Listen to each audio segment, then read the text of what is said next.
Good afternoon and welcome everyone. Thank you, India Art Fair, for putting together this amazing, stellar group of institutional leaders that we have with us today. So as Uma announced the topic, Beyond Borders, Art Institutions, and Innov-Art-Ations. So we'll start with some questions today, something that you could think about while the talk is on, while our leaders are speaking. Today, a rapidly changing world challenges the roots of museum ideology and value. Where do museums fit in this quickly changing world? Why should museums matter? So I want you all to keep these in mind while they speak, and perhaps at the end we'll have a Q&A and go over these. What actions are needed to reflect equity, diversity, accessibility, and inclusion at all levels of museum operations with fair and balanced stories? The demands for museums to shift the paradigm have been building momentum since the 1900s and now with accelerating speed in the 21st century. How do museums respond with agility to connect with diverse publics in a world with rapidly changing digital technology? How do museums navigate extreme polarization of thoughts that divide people, nations, and the world? Why is it critical that museums embrace social responsibility? And what does that look like? Without significant awakenings and the acceptance that change is vital to be relevant, museums run the risk of being marginalized and considered not essential in daily life. Museums are society-driven. They are society-made and should be cognizant of the societal needs and expectations. And museum definitions must indeed be guided by changing needs and circumstances within the diverse communities and societies in which they exist and which they wish to serve. This is the moment to reinvent museums. No pressure. Collectively, as a global field, at the institutional level, and as individual museum professionals.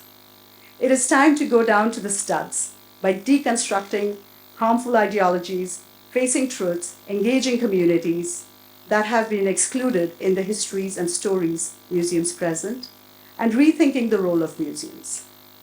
It is about dismantling practices that are outmoded and building anew to create museums that are integral to the vitality of communities that the public museums serve. The museum field and museum leaders must ask, what is the Legacy Museum's vision for participating in public well-being, the health of diverse communities? How can museums contribute to the world that needs a global collective to make a difference towards a peaceful and sustainable future? And what is wonderful is we have a global panel here. So this is very exciting. In today's panel, let's focus on the interrogation of the areas of geopolitics, decolonization, and globalization, which will no doubt apply to inform museums globally, now more than before. So to start with, I'll bring up a topic. Museums are creations of the 18th and 19th centuries. European collection mania that have over the years grown to transcend their original cabinet of curiosity or war chest images, and are today part of the human landscape that shape and are shaped by current and ongoing realities. The COVID moment imposed a reset at a profound level. Environmental and social activist Arundhati Roy observed, historically, pandemics have forced humans to break with the past and imagine their world anew. This one is no different. It is a portal, a gateway between one world and the new. So as institutional leaders, all of you have gone through this. So we'll begin with each of you talking about how you have rethought, restructured through these last few years to keep yourself relevant. Would you like to go first? And then perhaps we can discuss and jump in.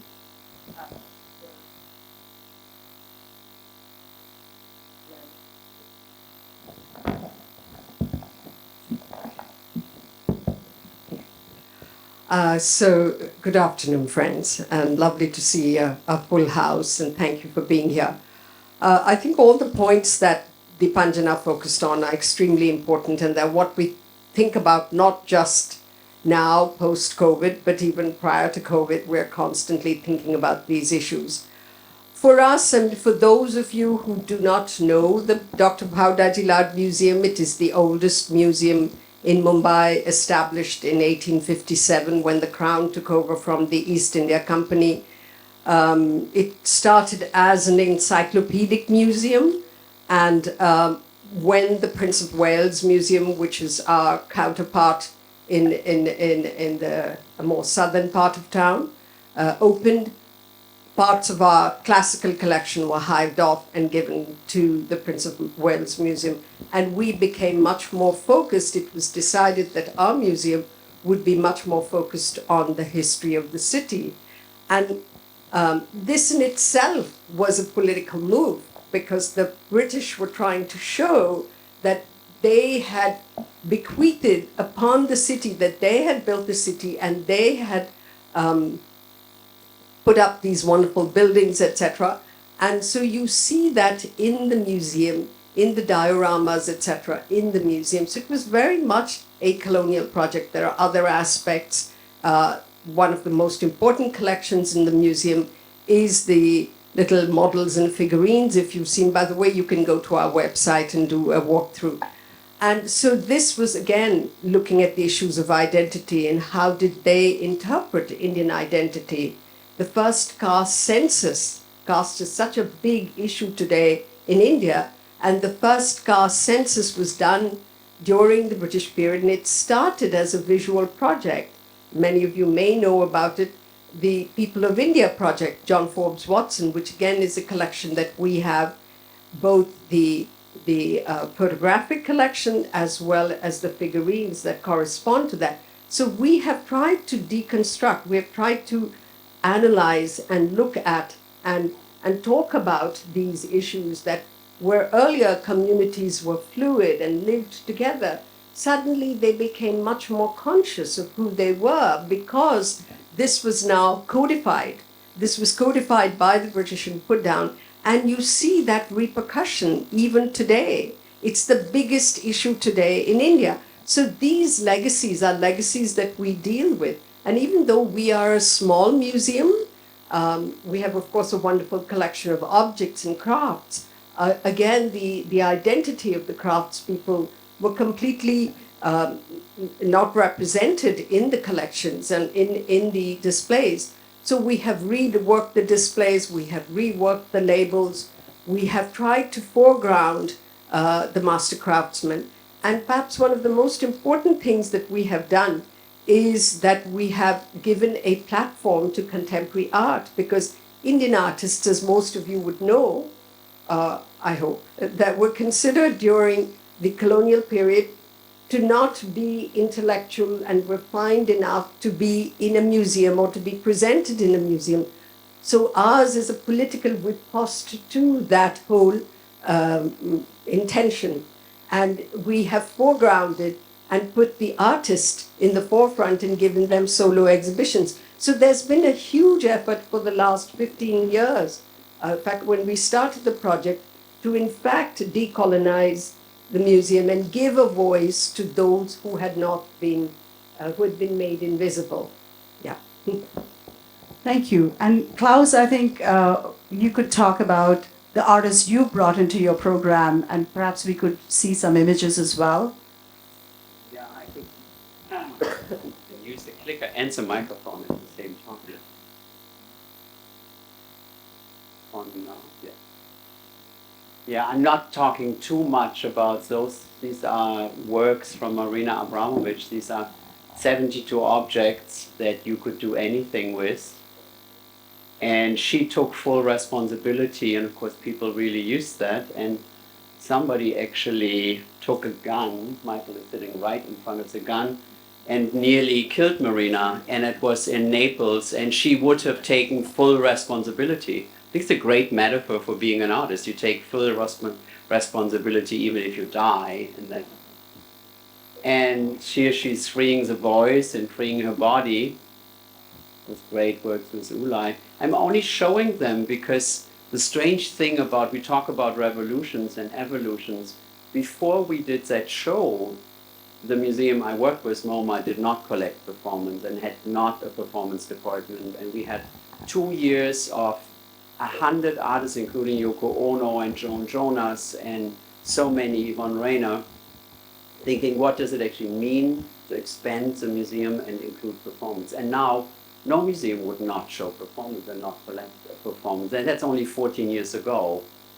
So there is an expansion in terms of the artist, but I also want to show that incredible courage that she had. I'm going a little bit further. Right now we have a Josephine Baker exhibition. In the Venice Biennial, Josephine Baker was the foundation. There were women artists in the foundation of the International Pavilion. There was a small video by her. Cecilia Alemani did this. And and that is, I think, really, really important. That's a picture that's 99 years old. She celebrated New Year's 1925 in Berlin, and she was the biggest star. 10 years ago, she was declared degenerate, and she was banned. So we have to know, when you live in a democracy, that in 10 years you can live in a dictatorship and art is going to be banned and disclaimed degenerate.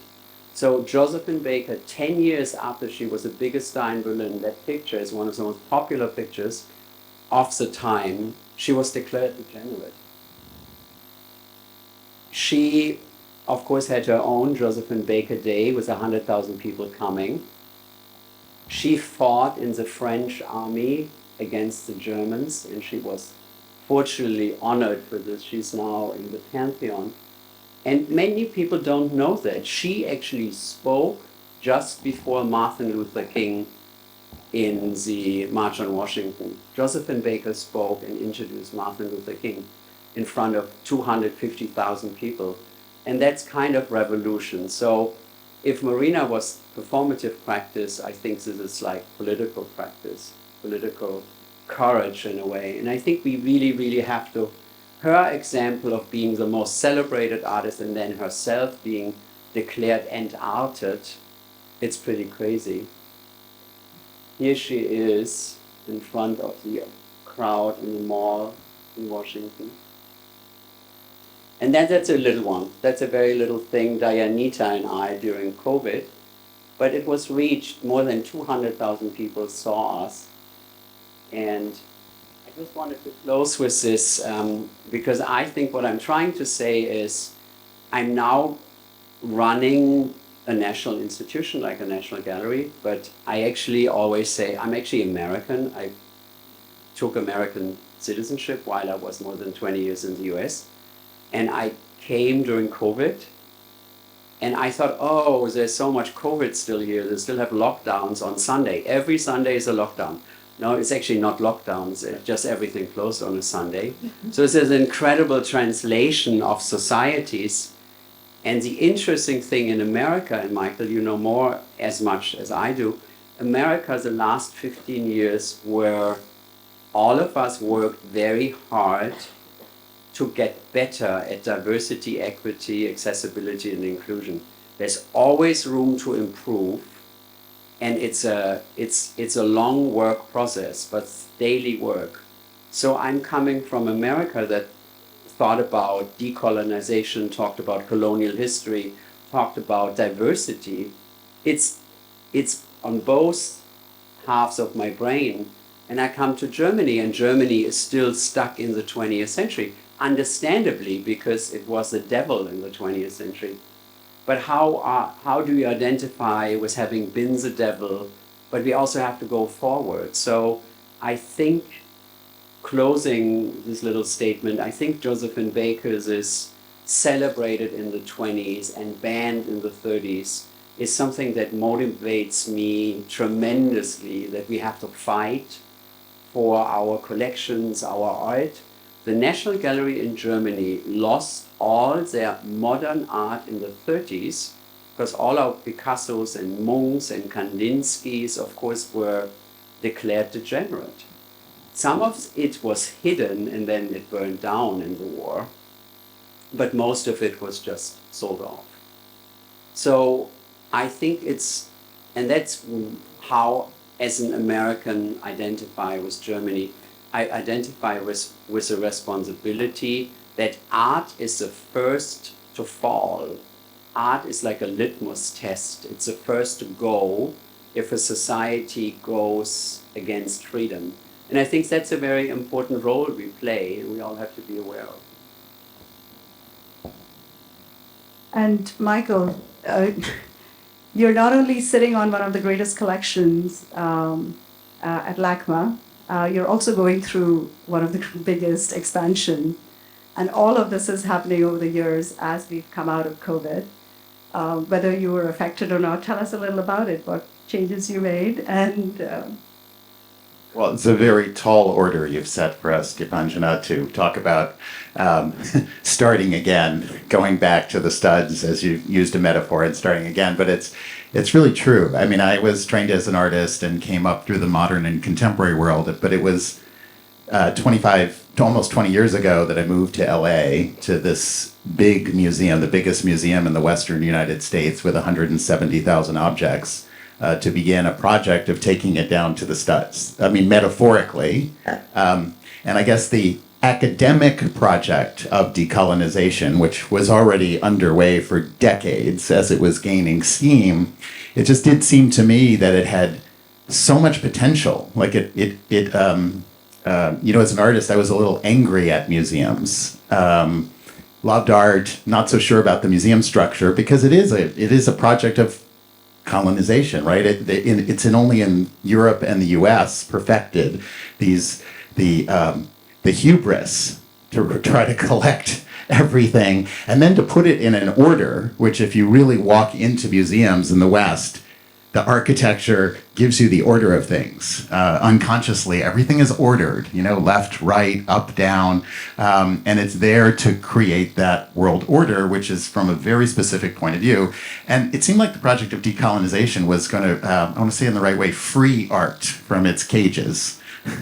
And if you were going to do that and take the museum down to the studs, and we are I think the only museum that has literally torn itself down to rebuild itself, then how would you do that? And so, and also I knew it would take a long time. So it's like in COVID now, American museums we talk about it, but I have to say, when you think about what it takes to do that transformation, I knew it would be a quarter-century project. I needed to know I was young enough to do that because you needed consistent efforts, and that's the thing in institutions. It takes forever to make real transformation or building. But it's super exciting because, well, in LA, Los Angeles, we are like the most diverse city on earth. I mean, we speak hundreds of languages and there's no hierarchy on the streets. And so the idea was, could you make the museum more like that kind of nexus of everyone, of diasporas come together, and kind of remodel the museum in the image of people, living cultures, make it non-hierarchical. I mean, that's the new architecture, is the psychology of the new architecture, is to make it no hierarchies, one level, no front, no back, no up, no down, transparent, easy to access, and ever-changing. That's the other thing, because I don't want to replace an old model with my model, but rather create a structure that can change forever. But the key to it is, for me, was always the creativity of artists. Everything was made by an artist. Even if we're looking at our ancient Assyrian objects, they were all made by artists, and artists have that, they have the capacity to imagine many possible futures for us. And so this project of decolonizing the History Museum, we have 170,000 objects from ancient Assyria to modern Los Angeles around the world, every medium, movies included. I always thought it would be artists. Artists have that creativity. And if you can tease out the idea that everything's made by an artist, by a human being, it's a way to connect with the present and to living culture. And so I guess that's the big project. COVID was kind of great for us because, to be honest, there was a lot of criticism of this, as Klaus does, because you were living in Los Angeles, of this changing the world orders and doing something crazy. But COVID actually was helpful because it was a time of reflection, I think, for people to understand what you were saying, which is that we do actually need a little bit of a restart. So I don't think there's ever been a more exciting time, even given the complexities of the world, to use art and artists and all that energy of the imagination to reimagine what, you know, our futures can be. And the cool thing about history and history museums is that it's like our DNA. We all have our ancestries, our cultural identities embedded in things of the past. We just need to align them with a sense of new futures.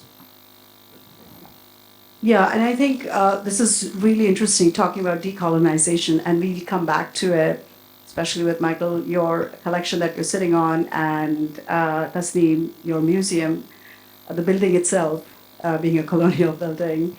There are many interesting dialogues we can have. But going on to Roobina, going from expansion to a completely new building.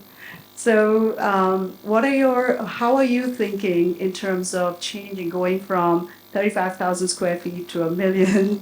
And tell us how you're thinking about being inclusive, where we are not just object-centered, but people-centered institution. Thanks, Deepanjana.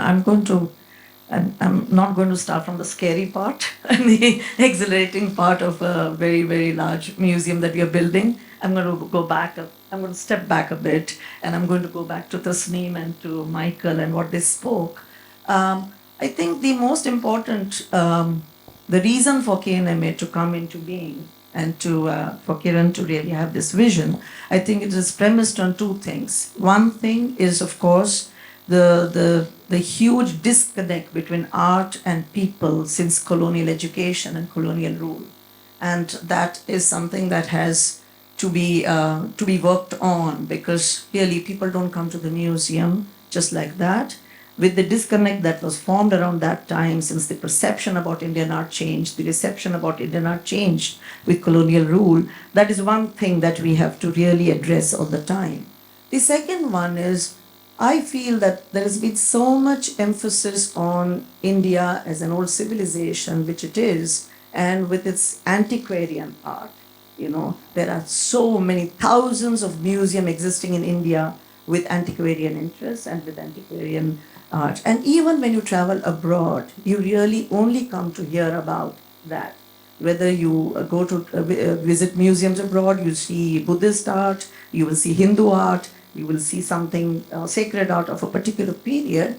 But it seems that the chapter that starts pre-modern and later modern, those complexities and the paradoxes of that period and that struggle, artistic struggle, those histories have never come about.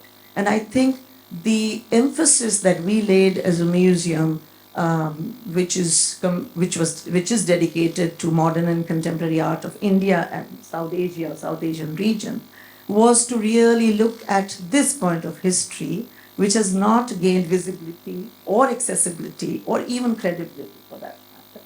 So how do we take this civilizational story forward into the present and into the future? This was one of the premises of KNMA. Second, to make art accessible is very important, even within the region, within the country, and globally. So we focus on that. And I think the third and the most important thing which all of us are talking is audience. Audience is not monolith. Audience is not homogeneous. Diverse groups of people.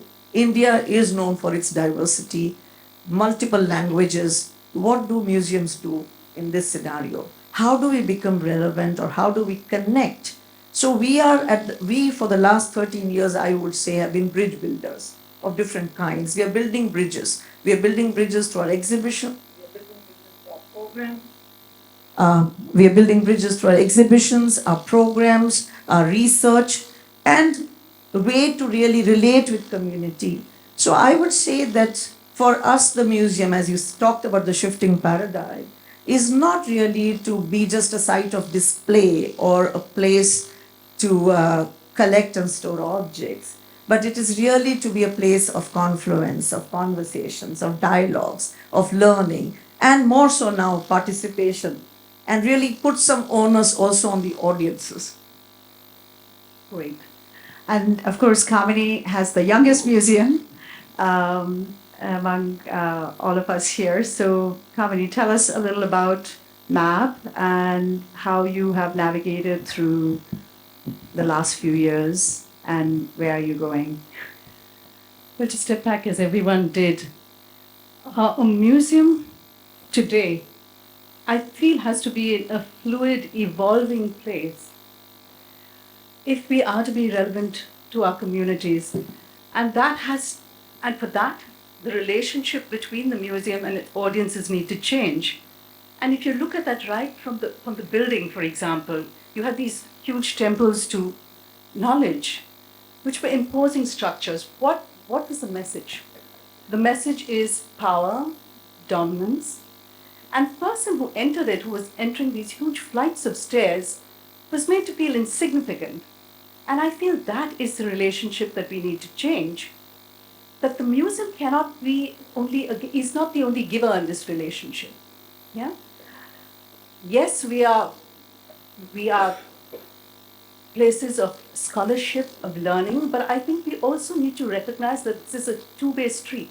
We're also receiving from the audience. Many of the objects that we have in our museums, especially in India, are created by the community. They are still in use by the community. The community has a huge amount of knowledge. And so the idea is to be able to tap into this knowledge as well, and for both of us to have this exchange so that we create knowledge centers together. And I think it's important to have that sense of ownership. The community has to have that sense of ownership with the museum. And what also has to change is who decides. For example, when we came in, I said, we are always telling people what they want in a museum. Let's find out what do they want? What do they expect? So the first thing I did was to get an organization called Ririti to do a whole study on what are people expecting from their new museum. Let's listen. So I think it's time also for the museum to be a listener in the relationship, to hear what the community wants, what do they believe that this museum stands for, what is the space that they want it to be, what are their needs that we need to answer, because that's when you become a really significant place in the community, when you're answering a need. So how do we answer that need? And we are holding their cultural capital. So we are just guardians of something. You know? So I really think that the way forward is to be able to look at changing the relationship with our audiences and making it a much more interactive space. Thank you.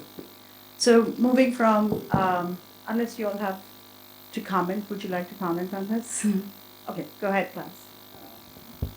Just one comment directly to what you're saying.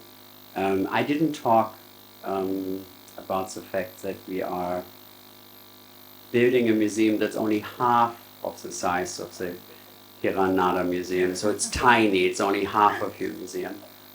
But being in the process that you say, Michael, you went so many years planning this incredible monumental Sumtor masterpiece that you're building. I'm in the process of talking to the audience, what do you want?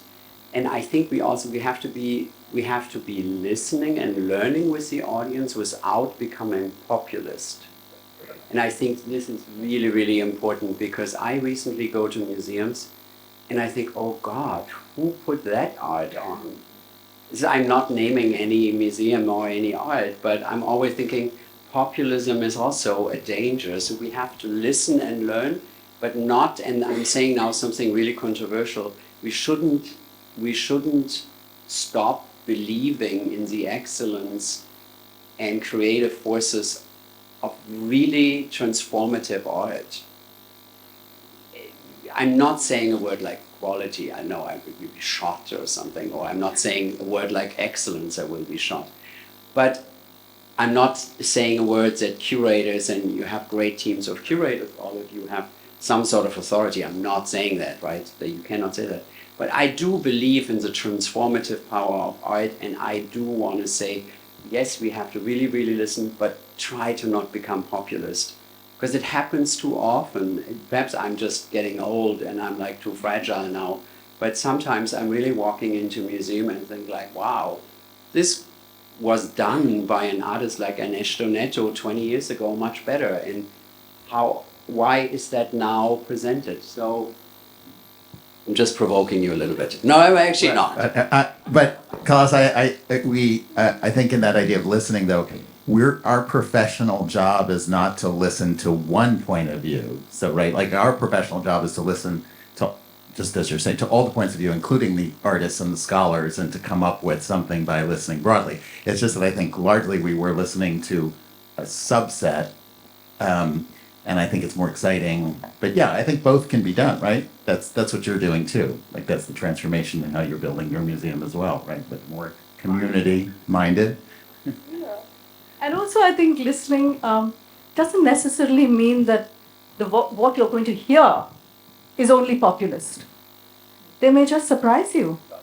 Yeah. So the idea is to have the museum as, this whole polyphonic space, multiple voices. So where curators are not just talking to each other, but they are finding a language. And I think that's really important, to find a language that communicates with everybody, not just with a little club. That's very important. And I think what's really also challenging is to be able to transpose what you know, to be able to communicate. I think it's really important to be able to communicate. Yeah, I agree completely. I think it's not about dumbing down the scholarship, but to find effective ways of storytelling or other ways, because unless you're able to communicate and touch their hearts and minds, it's very difficult for them to really. They get intimidated because that's how it is. What is art? We don't understand. We don't understand modern art is the first question that is thrown at you, and especially contemporary. I mean, how is this just a thread running from this end to that end? How does it become art? And the deep philosophy about it. So I think, yes, this is very important, the new forms and innovative ways of how do you transact or how do you translate that experience for them. Very important. I remember there was a huge conversation around, a huge debate around whether wall texts are important. They've become redundant and we should not be putting wall texts. But I think for the last 15 years, I've been seeing that people do want to know, do want to read, do want to have stories told to them about the work. And that is what makes them come again and again, because there's something to learn. And I think in India, storytelling is extremely important. Even our works are like that. We like forms of story. Definitely, you have to find a middle path between scholarship and what experiences, and how can you make it engaging for them. Sure. I really think we have keys. What I think the role we play is we provide those little keys to unlock stories or to unlock interpretations, which are helpful to people. And I think that's the role that's important to play.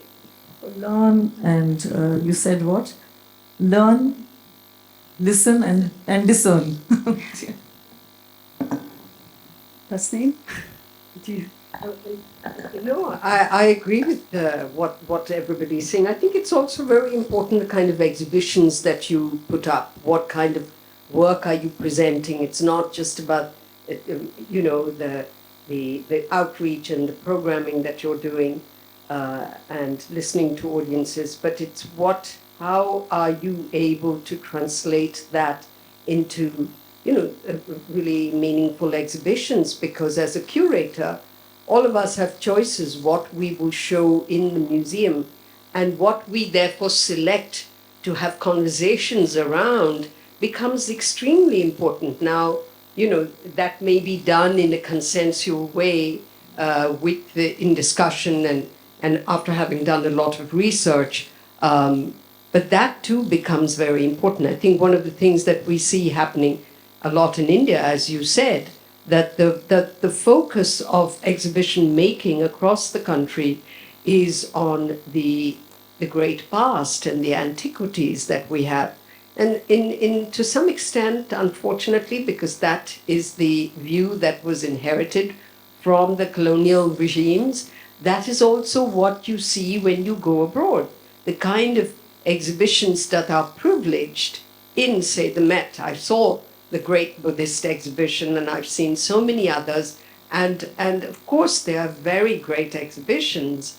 but then you are making a choice because you have a certain amount of space, you have some time, and you have certain funds. You can't do all exhibitions. So are you going to do a modern and contemporary exhibition or discuss the evolution and history of modern art in South Asia? Or are you going to show the Buddhist exhibition? Or are you, and this is not a criticism of the exhibition, it was a fantastic exhibition. But I'm just saying this is a tricky issue that directors, and I think that falls on the role of directors really, that what are the choices that they push in exhibition making? Therefore, they lead the museum and push a certain way of interpreting and push a certain way of understanding and epistemology, knowledge making. That is very significant, you know? Yeah, actually, that brings me to how innovative all of you have to be as you're running these institutions. So I would say we need an innovative proposal for redefining how we think about cultural institutions, an integrated philosophy of incorporating complex issues in museum priorities, a re-envisioned repatriation model for those of you who have old museums with objects from different cultures, a reimagined curatorial model, approaches to tackle embedded colonial practices, conservation challenges with living collections, institutional vibrancy with integrated digital strategies, and the role of cultural humility in archival practices. So would you like to comment on that? Maybe we start with Michael here. I was just going to say that's a good list. Thank you. You said it all. No, those are the agenda items, right? Those are the agenda items, and for especially for those of us who are big museums. And no, I can only see it as an exciting time for that reason, because a lot of times you frame those in they're framed in the negative, right? That we need to stop this and stop doing that. But really, what's exciting is what we're going to do and what we're doing. And you know, a lot of it is a project of reframing. So yeah, it's just true. Like American institutions, they would privilege classical art from exotic places versus living cultures. But on the other hand, there's no reason to choose one over the other if you can reframe it. So I think a lot, like everything we're thinking about is not getting rid of things or showing one thing instead of another, but the reframing, both architecturally in terms of the psychology of how you approach something and how many barriers there are and in what context it's shown and how you encounter something is always as important as the thing itself. Your whole unconscious is about how you encounter it, in what context, in what sequence, and in what order. And so that's kind of the project to rethink. Like a simple thing is just to flip that timeline around a little bit and say, I'm going to enter through the present, because actually, last I checked, I woke up in the present, not in the past. And so if I'm going to, it's a big project to conjure the past. And so I have to start maybe from where I am in order to do that. And then you can sort of find ways forward. So, I mean, that's, I would say we're doing it on a very big scale, trying to think about that. But actually all the project of decolonization, it's exciting because it gives you texture to reframe. If you didn't always look at it one way, you know, the change is exciting, right? You walk in and you see works of art that are, all of a sudden there was a slide there of our ancient American collections that were entirely reframed by a Cuban artist, Jorge Pardo. And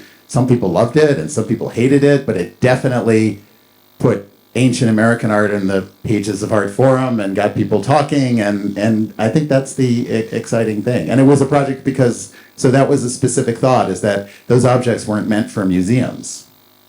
So you can say, okay, leave them out of the museum. Or you can say, it's not like they have all of them have another place to go. And this is done in conversation with, in that case, Mexico. But you have license then to replace them in the imagination of an artist. So Jorge Pardo, the Cuban artist, said, I'm talking to that artist. Like it's an artist-to-artist conversation, which gets to be very exciting and I think authentic in trying to retrieve the power of even ancient objects. And most of the other leaders here are, of course, from the contemporary. Most of your museums collect contemporary works, but not. You're collecting everything. Yeah, so please come in. Yeah. So what's quite challenging about the map collection is that it covers this whole range, and because it grew from a collector's interest, so it's an archivist's nightmare, but a curator's delight, I would say, because have pre-modern, you have modern and contemporary, you have indigenous art, photography, and popular culture. So we're one of the few museums, if not the only, which has popular culture as a large part of the collection. And so what it helps you do is it does help you collapse those hierarchies between what is perceived as high and low art, and to draw connections across the collection. And it also is a very interesting hook to actually get people in, because when you have mass culture as well, then people feel that there's some part of their lives represented here. And that's their kind of entry point into the collection. And then you also are able to draw the connections of how people, even in popular culture, are drawing inspiration from miniatures, from older art. There's a huge connection that you can draw, and that's very interesting for us. But I also think it's important, as you said, Tasneem, in the choices that we make as directors and museum professionals about what is highlighted in the museum space. And so what we did at MAP for our opening exhibition was we decided when we were showcasing the permanent collection, it would not just be the highlights of the collection. So we said, let's look at a narrative that also connects with the community and which we can use art to tell that story. And at that time, when we were planning the permanent exhibition, it was 2020, it was the heart of the pandemic, and at that time, I think women had fallen in the labor force down to 20%. That's lower than Sri Lanka and Bangladesh. Little girls had fallen out of the education system, and there was a study by Statista.com which showed that India was one of the most unsafe countries for women using a set of parameters. So we said maybe this is the narrative that we need to talk about, which affects almost 50% of our community. And that was when we did Visible Invisible, which looked at how visible women have been in art over the centuries in India, but how invisible they are in the public domain even today. And we looked at that violence of invisibility. And even though they're the central subject of art, they've had very little agency over the nature of the representation because the image builders have largely been male. And so we raised this set of questions through the exhibition rather than lecture through it, so that you get people, you challenge the status quo, you provoke people, you get them to think about inherited biases and preconceived notions that are inherited. And because we felt it was important for MAP to become a platform not only for the powerful voices, but also for ones that are marginalized or are struggling to be heard. So that's one way.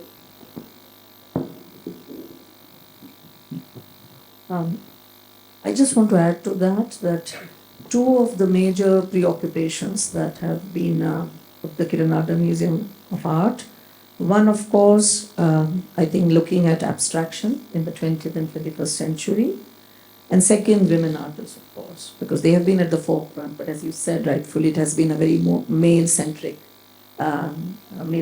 discourse, right from post-independence. So that has been really the focus. And I raise this point because it's so important to really research and write this history. While we are not, this knowledge production needs to happen where the artists are. We're not, I think when I did Nasreen Mohammadi's exhibition and later on Zarina and other women artists, I realized that I had studied the Western established discourse, but these artists were not ever excluded. And I think South Asian abstraction as such has remained, has not been included. So this inclusivity was important. And that made me also realize that unless we really research and write and knowledge produce through exhibitions, these artists will not be visible ever. It's so important to really look at what women artists went through in India and in the global context. That was one thing. Second was, of course, one was about abstraction. I remember again with Nasreen, because that exhibition from KNMA traveled to Rina Sofia and then I traveled to an audiences in New York at the Met, and how it was received. And a lot of feedback that came was that they had never seen such ambitious abstraction, in the sense completely frugal, completely sparse by a woman artist who was just working and expressing purely through lines. And I remember a great conversation with Manolo, who was the director then of Reina Sofia, that similarly we can talk about artists in other parts, not in South America or in many other places. Women artists who have not really been studied, who have not really been looked at, and their contribution is really not known. So this has been a continuing program, really, to look at them and really look across generations of artists. What today Aisha is doing in Aisha Sultana is doing in Bangladesh, or Shazia in Pakistan, or someone else, is very important, and that really also brings strength to the South Asian discourse. So this was something that was very important for the museum to do. And similarly, we continue to look at areas where, insertions are important, missing gaps are there. For instance, Indian modernism is always spoken, written, and exhibited by showing Indian modern painting. And that seems a very compartmentalized and fragmented view. Why not talk about modern Indian architecture of that time? Because modern architecture was shaping the nation in many different ways, the making of city, the creation of public spaces, so much more. The relationship between murals that came about from M.F. Hussain on modern facades and modern buildings. And I think that kind of a holistic or rather comprehensive way of studying something has not been done. So we are actually identifying those gaps, and working towards those kinds of projects. What Tasneem was saying, how to make exhibitions meaningful to the audiences. Not just do the work that has been done, but really take that forward, And I think for that, artists are pushing envelopes all the time, as Michael talked about, and so are critics. And I think that bringing together of these views and these discussions and conversations is what museums must do. So I just want to add to that discussion, just to say that for us, the challenge has been that we inherited this wonderful museum, but it was a colonial museum. It's got wonderful collections made by Indian master craftsmen. But but it was the intention, with a lot of the intention with which they were produced and made and purpose was colonial. And you can see, so it's not good enough to just look at them and say they're beautiful objects. So how do you excavate these histories, talk about these histories? What kind of exhibition making do we do? So one of the ways, and of course we were also very strapped for funds, and that's one of the reasons you see in India there are not sufficient exchange of exhibitions, because insurance is very expensive. How do you take exhibitions across? Until today, even among the national museums, there is very little exchange of exhibitions between the museums. So one of the strategies, both for financial reasons, but also very much for intellectual reasons, and political reasons, was to foreground contemporary art and not be didactic, not be, as Kamini said, not sort of hit everybody on the head and say, this is the way you have to think. This is the way we are telling you to think, which was the old way of how museums were. They prescribed knowledge, and that was it. And you were entering a temple, and you were told this is what to believe. And so the idea was, how do you do this? Of course, we did a lot of research, but we also invited contemporary voices to deconstruct those narratives, to investigate, excavate those narratives, and then how do you present them in ways that are whimsical, interesting, elliptical, that challenge you to think about what's being said, and why we are saying it. And I think that is also what art is. It's poetry, and so somebody was saying that there's a great saying that if a poem has meaning, it's no longer meaningful. If you can decipher a meaning in a poem, think one of the great artists, Rilke or somebody, said, a great poet, said it. And I think that is also a little bit about art, you know. It is important, of course, to be able to enter an artwork and to be able to engage with it. But a lot of it is also something that you just intuit. And that's what we hoped with our exhibition making that we could do. We could excavate those histories, but do it in ways that were not didactic. Yeah. I would like to perhaps add to the notion of collections. For me, a museum is always two C's. One is the collection and the other one is the collective. And the collective is all of us at the museum, but it's also all of us looking, sharing, learning, seeing. So it kind of can be a huge us. And what I think is so interesting when, for example, me coming from Los Angeles to Berlin, Berlin is the second largest Turkish city in the world. So it has the second largest Turkish community. And how do I embrace a community? And I did research, and there's actually an incredibly vibrant young art world, like Gökçe, Kunak, Chana, Teka, like thinking about collectives, thinking about, but there's one thing that happened to all of us on COVID because we were in lockdown, we all thought about very locally. All of a sudden, it was all about the community, but community was a small c. It was everybody I can reach with riding my bicycle in a way, nearly. And I have to say, for me, the art world always was like a community. That we can sit here and have an incredible shared understanding. We even speak more or less, I have a horrible accent, I know, but we speak kind of one language.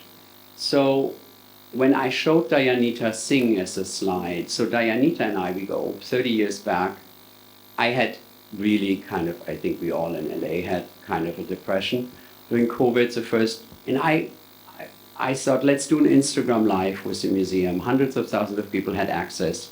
And that's wonderful that you can share. And Dayanita, you know her, she's so cool, she's such a cool cat. She said, relax, think about the most important things first. Will you have enough food today? So think about who doesn't, help them. Will you have a roof over your head? Think about who doesn't, help them. She was really kind of getting me straight. And we had like 200,000 people listening to that. That's wonderful as a collective. And then 2 years ago, I realized I used to follow Garage, the Garage Museum in Moscow. I followed them. And from one day to the other, they switched into Russian. And I couldn't understand it anymore on Instagram. I think many of us look at social media and oops, they had excluded me by my own stupidity that I don't speak Russian. And then I love the Istanbul Modern, and I've been many times, and I know everybody who works there. I felt, and oops, they switched, and I just couldn't read it anymore. And then I thought, does this have anything to do with political systems? And a week later, the Centre Pompidou was in French. And that is all great. And it's all great to be local. But I think for me, art is also a common language that it's a lifeline in my life that I feel I can share with many people for several decades now. So I think we also have to be really, really careful that this common language of art. Gerhard Richter said that art is the highest form of hope. And I think we're not allowed to give that up, sharing that. Very well said. In fact, that brings me to the geopolitical level, where you're talking about these countries switching off their languages and becoming local. But the question is about global participation. So as institutions, it is our responsibility to be inclusive, not just locally, but globally. So I would love to hear what efforts you all are making, each of you, from India, from LA, from Berlin, to reach out to communities, to reach out to the world, and also bring in artists into your program who are from different cultures. So could you all, I think each of you can speak about this. You want to go first, something? Or Michael? Go for it. Well, yeah, I mean, it's again, Klaus, the great thing is now we have the technology to translate all that. So,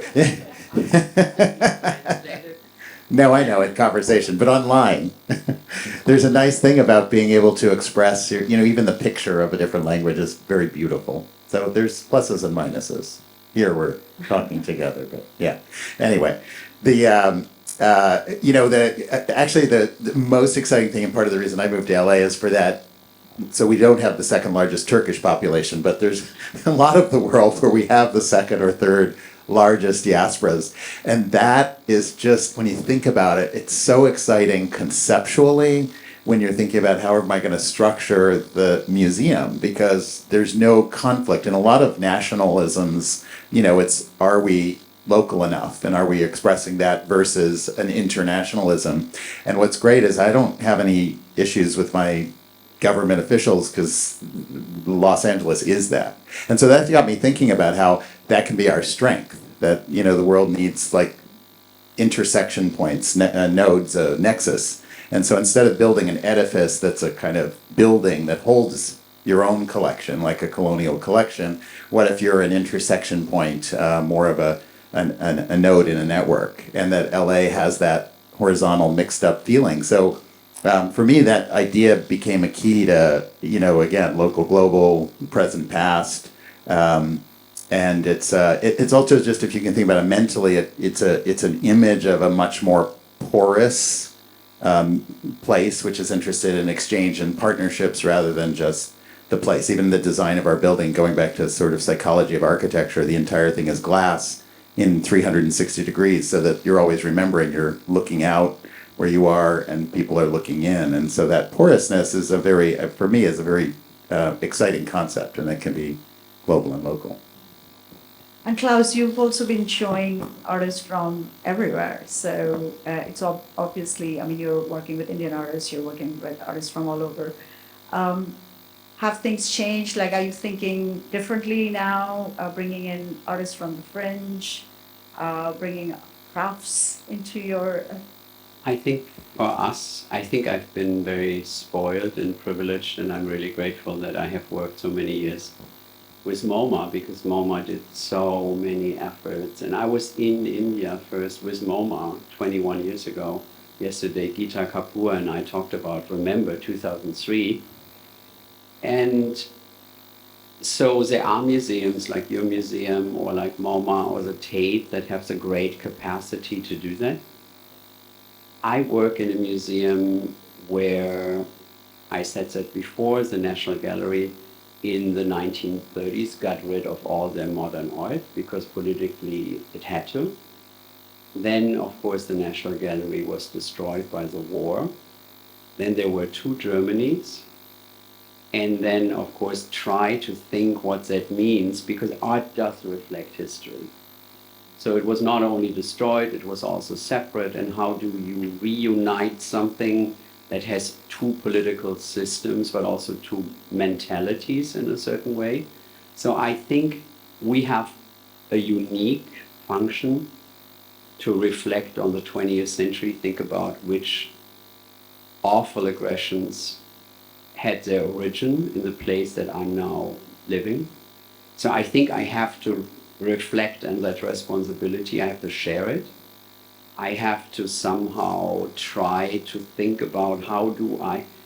There's something really, really strange when we had the first half of the 20th century, and of course there's a lot of depictions of war and dicks and grosh, and we had like, fortunately we have a much, much younger audience now because we do this outreach and lectures, and I spoke to a group of people that were like 16 or 17, because I think, my interpretation, they watch a lot of Netflix.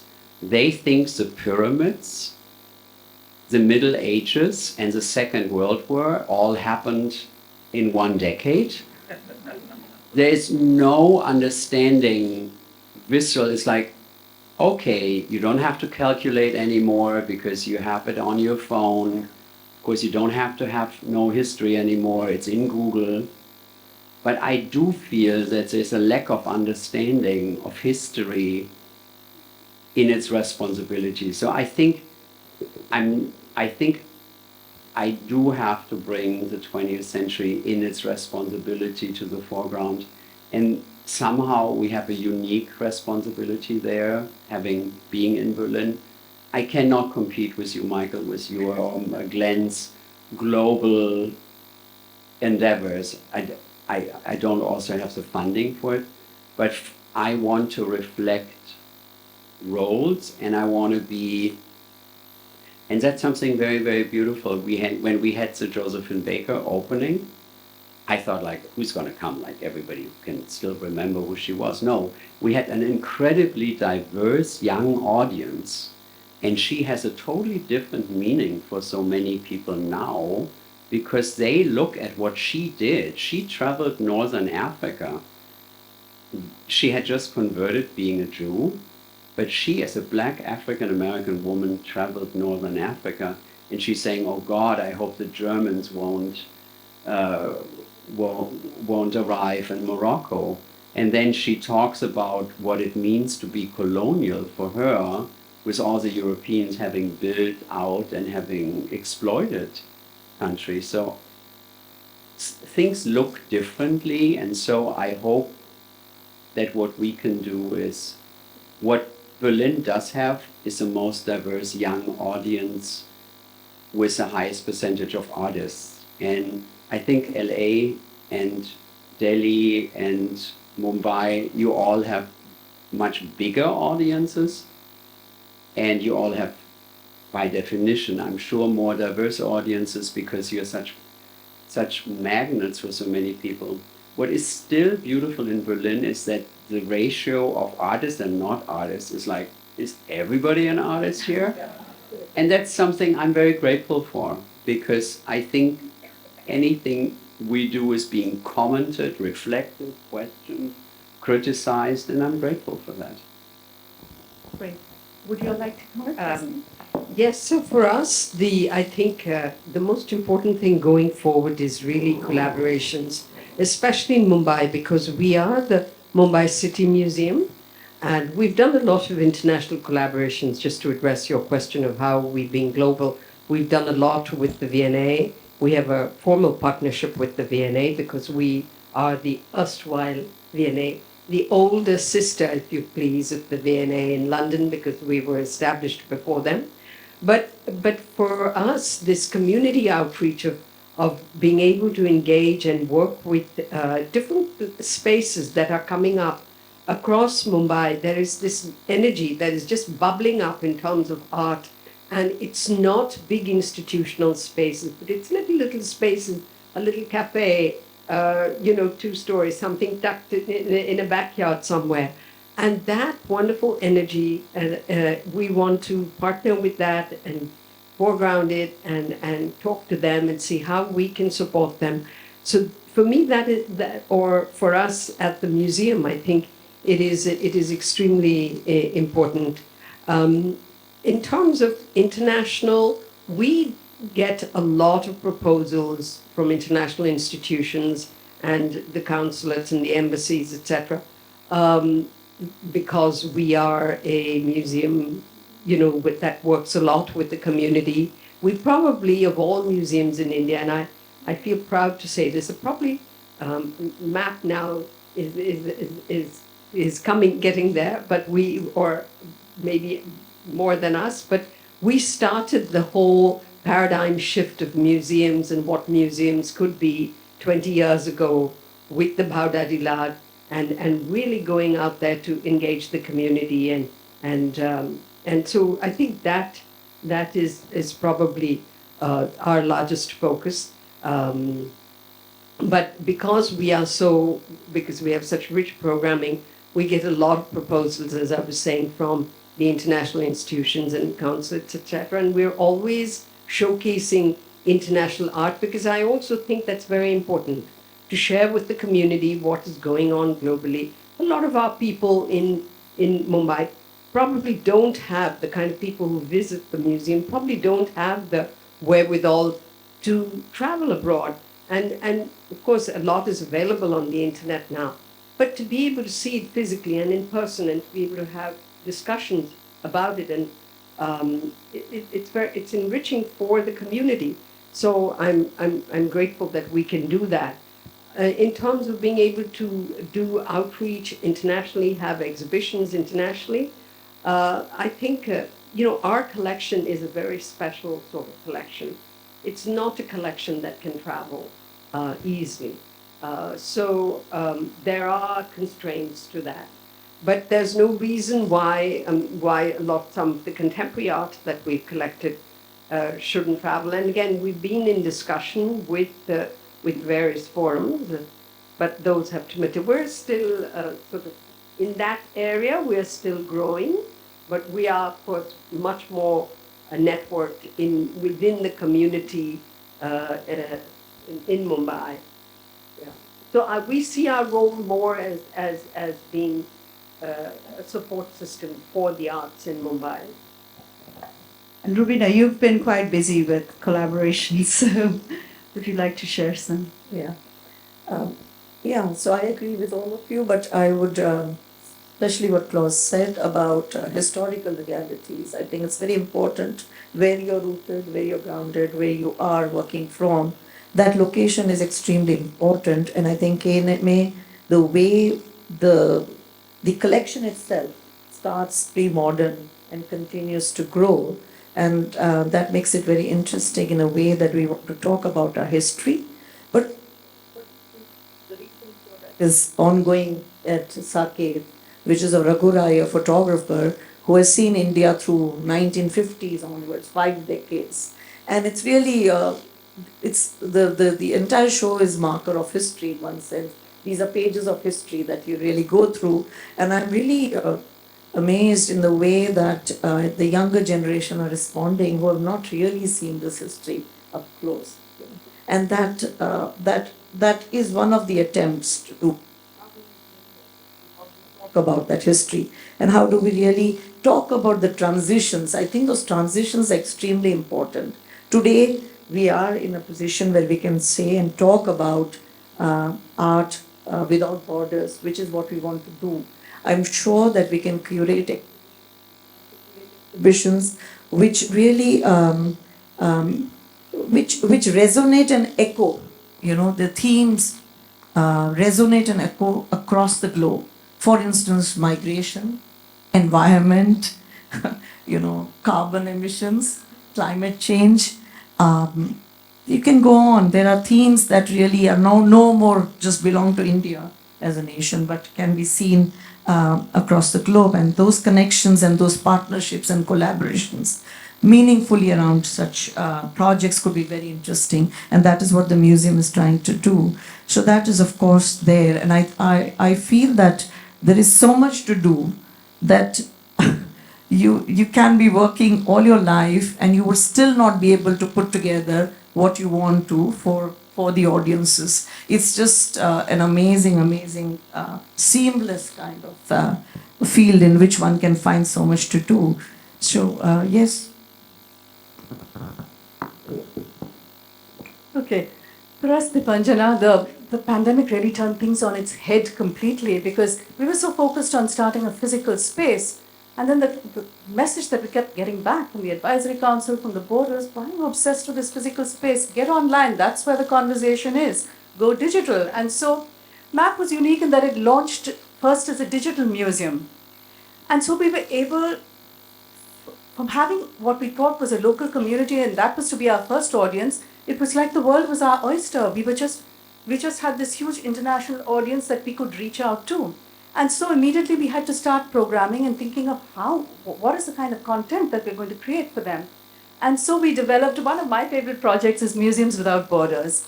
So that was a project which juxtaposed a work from MAP with a work from a partner museum. And we said if people and objects cannot travel physically, let's make them travel virtually. And so when you bring objects into conversation, you get some really interesting dialogues which are articulated by the curators on either side, and it could be based on either geographies or similarities or differences in geographies, in mediums, in artists. And we've collaborated with close to 50 museums with Museums Without Borders. And it also helped us, make these cross-cultural connections. And once again, we did that with various other programs. For example, we collaborated with Microsoft for a program called Interwoven, which was their project. They picked up a different organization every year for their, it was AI for Good. And so this again, once again, looked at cross-cultural connections. Again, and it drew on this, on the remarkable textile collection that we have at MAP, and connected it with textile collections in museums across the world, across times, across geographies. And once again, so these were curated journeys. It could be curated by the team at MAP Academy. So you had this, or the user could get online and create his own journey. And the fantastic thing about AI is that each time you get a different journey depending on what you type in. So it could be based on motives, on patterns. Yeah, so these were the kind of connections that you drew up. So these were collaborations that we did, and of course we have exhibitions that we are planning to collaborate with different organizations both across India and across the world. So those conversations are happening. We're still new, but yeah, we're in conversation. Thank you. Yeah, I just want to add to that. It's also very interesting to see these juxtapositions across time within the museum and within India itself. For instance, miniatures, and how they speak to the contemporary, or the contemporary, and how the contemporary draws from the miniature as a source. Roobina, in fact, we did that. We compared a Mehta and it's with an amazing. Ansu. Yes. It was amazing. And the conversation that happens is just incredible. And I think that whole idea of past and present, and this is done and over, and it's what all of us were talking about, the living culture, how to get back, how to get these things back to life, through the conversations that we present at the museum. Well, all of your curators of experience that reaches out to millions. So that's a huge responsibility. So with that, we'll open up the stage to the audience because we are coming to a close. So we'll have a few minutes for Q&A. Thank you. That was very diverse, as you guys mentioned, diversity. Very diverse inputs, rich inputs given, but the common thread was the collective, what Klaus said. So thank you for that. And my question actually is to Klaus, because earlier on you mentioned about freedom for the artist. By the way, I loved Josephine Baker's work. I haven't seen it earlier, and I really enjoyed those images. And my question was about freedom, like these are like 100 years or 50 years ago, the works that you've shown, like Marina also. And so I think they were path-breaking women who did it that long ago. And Yoko Ono's also done, cut a piece, she stood on the stage and the scissors were there. Anybody could come and cut off her garments. So, but today there is a fair degree of freedom for the artists. So now how do we sift through that which is genuine art, which is honest art, and that which is just gimmickry, which is just kind of behind the facade of, of art. It's kind of just not genuine. Yeah. To answer directly to it, I've worked with Yoko Ono for so long, and I had asked her if we could do cut piece a couple of months ago. We did cut piece in autumn last year, so 4 or 5 months ago. And Yoko doesn't travel anymore, so we did cut piece as a performance. She gave us instructions. We were on FaceTime with the studio. And the first day we hadn't really announced it, so it was like relatively empty, but it grew every day. And the last day we were at capacity, we couldn't let people anymore into the museum. What was so interesting is that everybody performing with cut piece, everybody cutting something off, you knew they wanted to virtue signal. You knew they didn't want to be too aggressive, or they didn't. And then somebody cut your sleeve off, and somebody else says, "Oh God, she's cold. I'm bringing a scarf." And so it was. People were performing for the camera actually, because they knew everybody had a little camera, and if you do something wrong, we have it on film. And then you want to have it on film. So the interesting thing is the translating of it For example, we have in Germany, we are undergoing these massive protests every weekend now for democracy, which is wonderful because there was this, like, everybody is upset on the democratic level that there was a meeting thinking about how this country is too diverse. It's like, please, like, who is talking? And fortunately, a majority of people is really upset and goes onto the streets and protests. There were like millions of people 3 weeks ago. And Candice Williams, she's a great LA-based, but also Berlin-based artist. She and I, we were like texting back and forth doing the invitation card for the Josephine Baker. And then all of a sudden I said, Candice, this looks like Berlin today with a protest. So that picture of her in Washington, we put as the invitation card. And I think people really did get that courage that it's now. So your question is a difficult one. Who can differentiate is your question more. I think I can only allow myself to try and hopefully be listening enough if it's not the right try.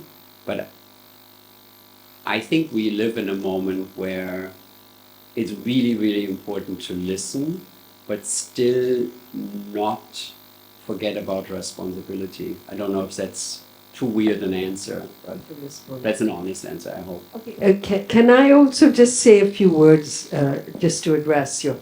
I think, to say that art is gimmicky or that anybody who is attempting to do something artistic is being gimmicky is already interpreting it in you are putting a certain color to it. I think you have to step back and say, why is that person doing it? What is their intention? You may or may not respond to it. You may or may not like it or think it's good or that it's of certain quality, but there may be others who feel that it is of value.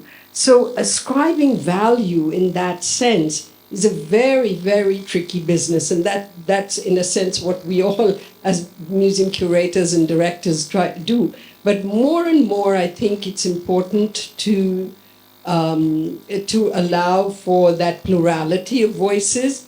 And I'm troubled by that word gimmicky, just being used. So, because everybody has a right to expression, it may not be appropriate for the museum or for a certain environment or for a certain forum, but they have the right to that expression. You don't have to respond to that. So that's my take on it. We are running out of time. I just wanted to add one line to that. More importantly, I think practice is also a process.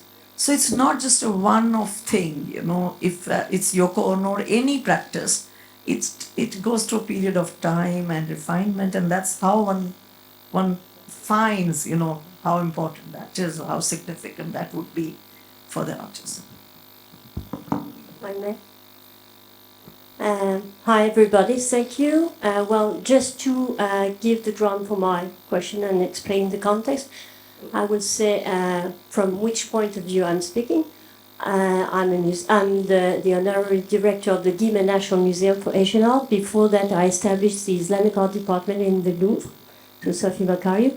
I'm working for a project in Saudi Arabia now, and I'm French art Cypriot. And my question is about the issue of decolonization. And I would say, maybe in a provocative way, that we should decolonize decolonization. I'm a little bit afraid that when we speak about this topic, which is an important one, we speak only from a European point of view. As if there were only a European colonization. Well, in my family history, there were, of course, the history of a European colonization in Cyprus, which is a country in Europe. But there were, before that, an Ottoman colonization. And I would be happy also to have a broader view on this issue, which is not only a European issue. If we do that, what do we do as Europeans? We keep the main role. We had the angel role at the beginning, and now we have the best part, which is the evil role. I do think that we have to look at it carefully. If you speak to Korean people, they will speak about Japanese colonization. So I'm also asking to have, I would say, to emphasize on what is also a universal issue, which is colonization, and which is not only European. Thank you. Well said. Thank you all for a fantastic discussion. Roobina, I wanted to pick up on your point of a traveling show. It seems to offer new opportunities, and I want to put it back to Michael. You all have the opportunity to frame your exhibition in the way you're looking at it, and now it can be carried out into the world to other institutions and other places, different languages. Klaus, your point was very concerning, that the websites are taking English down. But so I was wondering, Michael, your point of reframing things, so the multiplicity of reframing opportunities might be another way, an interesting way forward. Well, I think multiplicity is the key word, right? Like that. Even the question of what's, the question of what is I don't know, gimmick or not appropriate versus what is lasting. It depends on the context, right? Like we live in an era less of the thing, and we assume we're all looking at the same thing, and we're going to decide whether it's good or not. Actually, what we're looking at is what's the context around which that thing is valued? What is the system of values in different different cultures?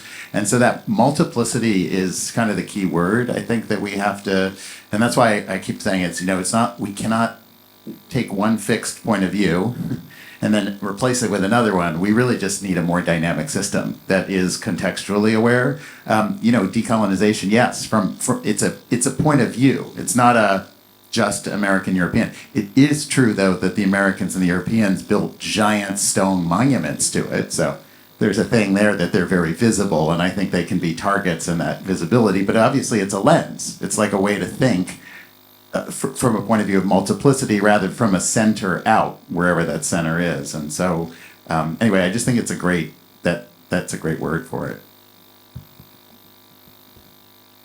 We can take just a few more questions. We are running out of time. Hi, I'm Darpan Majumdar. My question, Kamini, to you is, do you think that post-COVID, do you feel because you have launched your museum online, do you think there's a hope in shifting the power centers, which has been, by and large, specific institutions who have the control over how the museums can be? Do you think that people who can, 20 people coming together, create a museum, and maybe you can share some of that? Is it still a pipe dream, or because it is not, because you did it? And the second question, Kamini, and maybe it is for the other panel, do you think it is also because of the power center is also stays not too much, it doesn't shift, because initially it were the kings who were the patrons, right? Then the government who became the patrons. And now the big corporates, I mean, you can see right above, on top of your head, is a patron. Till the time the community is not holding a space of literally like Amul, which is a brand like India, is a cooperative. Everybody is a stakeholder. Till the time they don't have a skin in the game, they don't care too much whether a museum survives or not. Do you think there are any models in India or globally where the people collectively have taken ownership and actually have invested in a museum, inverted quotes, museum? Okay, I suppose many will have an answer to the second one.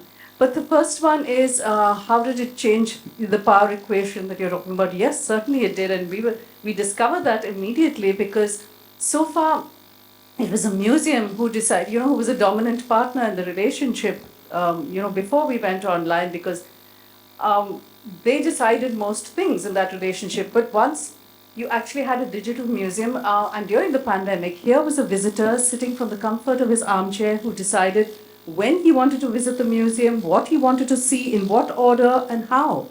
And so far, museums that had held all their collections close to their chest were now racing out to try and digitize everything and establish a route of connection with their audiences.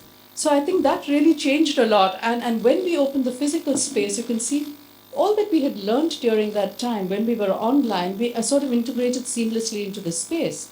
So as a visitor, if you walk into MAP now, you have these floor-to-ceiling digital screens where you can actually access anything that you want from the collection, which is digitized. So you can actually browse through the collection, you can look at zoom into an object, look at the metadata. You can even download it on your phone right then and there or on your desktop. So the idea is really to be accessible. For example, and we're looking at various ways that digitization can help us do that. For example, we have a digital initiative called the Lighting of the Lamp. That was when we had the opening. And usually a VIP lights the lamp when you on an auspicious occasion. And we said, well, why only one VIP? Everybody who comes in should feel like a VIP at MAP. So you had this lighting of the lamp where anyone could scan a QR code and all the lamps in the MAP collection would pop up on your screen. And you could choose the lamp that you wanted to light. You could type in your name, send it in. And you lit up the lamp digitally at MAP without burning down the building. So those are the kind of things that we innovated to stay connected. Thank you very much. I know there are a lot of questions, but the next panel has to start. And this is a very good sign that there are so many of you have questions. And I'm sure the panelists will be gracious and generous enough to talk to you after this. I'm sorry. So thank you. Thank you all.